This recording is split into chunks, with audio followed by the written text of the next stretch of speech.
प्यारे बच्चों, आपका फिर स्वागत है रे क्लासेस फिरोजाबाद में। हमारा चैप्टर चल रहा था some basic concept of chemistry. उसमें हमारे एनसीईआरटी के क्वेश्चन चल रहे थे। उसी कैटेगरी में दो क्वेश्चन हैं आपके लिए इस वीडियो में। पहला क्वेश्चन है, इन 3 मोल्स ऑफ इथेन फॉर्मूला है C2H6, कैलकुलेट द फॉलोइंग। कह रहा अगर इथेन के 3 मोल हो तो ये बातें बताओ। पहला, कितने मोल होंगे कार्बन एटम के, दूसरा कितने मोल होंगे हाइड्रोजन एटम के, और तीसरा कितने मॉलिक्यूल होंगे इथेन के। ठीक, ये आपको करना है पहला क्वेश्चन। तो जरा आप देखें, आप पर इथेन के कितने मोल हैं? 3। नोट करें जल्दी से। इथेन के कितने मोल है बच्चों? 3। तो देखो जरा, बहुत सिंपल बात है। अगर इथेन के 3 मोल है तो इथेन का फॉर्मूला C2H6। इसके अगर 3 मोल है आप पे तो आपको क्या निकालना है? Carbon atom. तो देखो 3 2 जा 6, तो इसका मतलब अगर ये है तो कार्बन के हो गए 3 2 जा 6 मोल, 6 मोल ऑफ कार्बन एटम्स।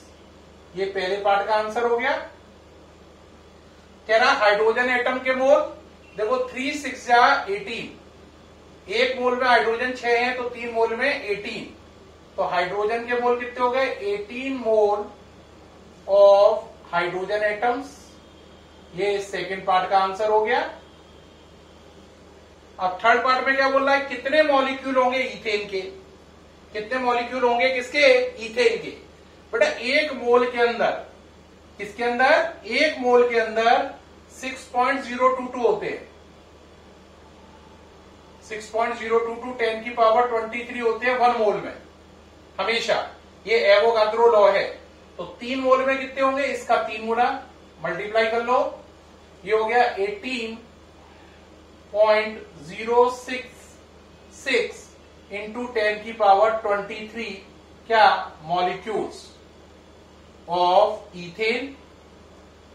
एक बात याद रखना, अगर आप एक पावर को इधर ले जाओ तो इसे आप ये भी कर सकते हो 1.8066 कर लो, तो ये पावर 23 की जगह 24 भी कर सकते हो। यानी ये भी आंसर सही है और आप चाहो तो ये भी आंसर लिख सकते हो। इतने मॉलिक्यूल होंगे इथेन के। तो ये पूरा क्वेश्चन कंप्लीट हो गया। बेहद आसान था कि भाई कार्बन 2 है तो 3 2 जा 6, 3 6 जा 18, एक मोल में इतना तो 3 मोल में 3 गुना। ठीक है, ये कंप्लीट है, हटा रहा हूं। अब इसके सेकंड क्वेश्चन पे आइए।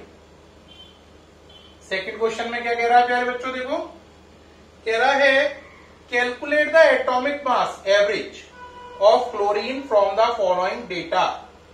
Cl 2 टाइप का है, 35 वाला, 37 वाला। जो 35 वाला है उसकी परसेंटेज एवेंडेंस 75.77 है और दूसरे वाले की 24.23 है।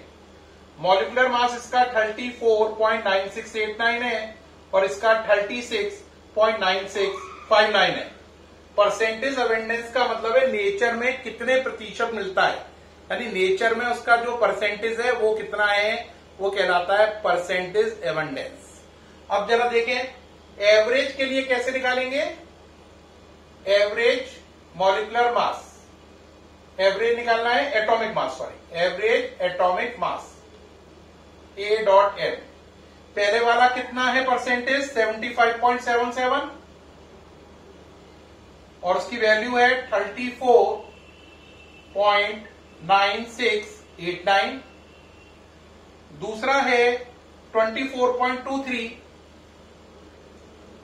और उसकी वैल्यू है 36। थोड़ा सा जगह बना लेते हैं, थोड़ा दोबारा से करते हैं। एवरेज एटॉमिक मास, पहला वाला कितना है? 75.77, वैल्यू 34.9689। दूसरा है 24.23, वैल्यू है 36.9659। देखो ये ओके रहा। This into this plus this into this, this into this plus this into this upon 100। अब इसको आपको सॉल्व करना पड़ेगा, थोड़ा सा कैलकुलेशन का वर्क है। पेशेंस रख के करिए, आप सॉल्व करेंगे तो आंसर आएगा 35.453। ये इसका हो गया एवरेज एटॉमिक मास। ठीक, एक बच्चों याद रखना, एवरेज एटॉमिक मास का जो कॉन्सेप्ट है वो कब वर्क करता है, जब किसी चीज में आइसोटोप मिले। आइसोटोप जानते ना, जब किसी चीज में आइसोटोप मिले तब एवरेज एटॉमिक मास का कॉन्सेप्ट अप्लाई किया जाता है। आइसोटोप क्या होता है उसको भी समझ लो जरा एक मिनट के लिए, ये हटा दूं। ठीक, आइसोटोप क्या होता है उससे भी समझ लो। जैसे हाइड्रोजन है ना, उसके 3 आइसोटोप है, 1H1, 1H2, 1H3। ये 3 आइसोटोप है किसके, हाइड्रोजन के। तो आइसोटोप वो चीजें होती है इनके एटॉमिक नंबर सेम हो, क्या सेम हो, एटॉमिक नंबर, लेकिन मास नंबर क्या हो, अलग अलग, उन्हें बोलते हैं आइसोटोप। ऐसी जो अभी अपन ने केस किया था उसमें Cl था 17Cl35, 17Cl37। तो आप देख रहे हैं इनके एटॉमिक नंबर सेम है लेकिन इनके मास नंबर अलग अलग है। तो एटॉमिक नंबर सेम होना और मास नंबर अलग अलग होना आइसोटोप है।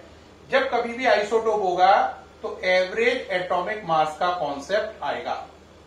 एवरेज एटॉमिक मास हमेशा आइसोटोप के केस में लिया जाता है। ठीक है, बात समझ में आ रही है नहीं? इस तरीके से इस न्यूमेरिकल से मुझे उम्मीद है आपको एवरेज एटॉमिक मास का कॉन्सेप्ट क्लियर हो गया होगा। सामने से हट जाऊं, जल्दी से नोट करें।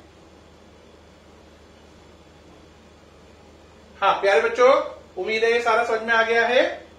अब मैं उम्मीद कर रहा हूं आपको ये दोनों न्यूमेरिकल समझ में आ गए हैं।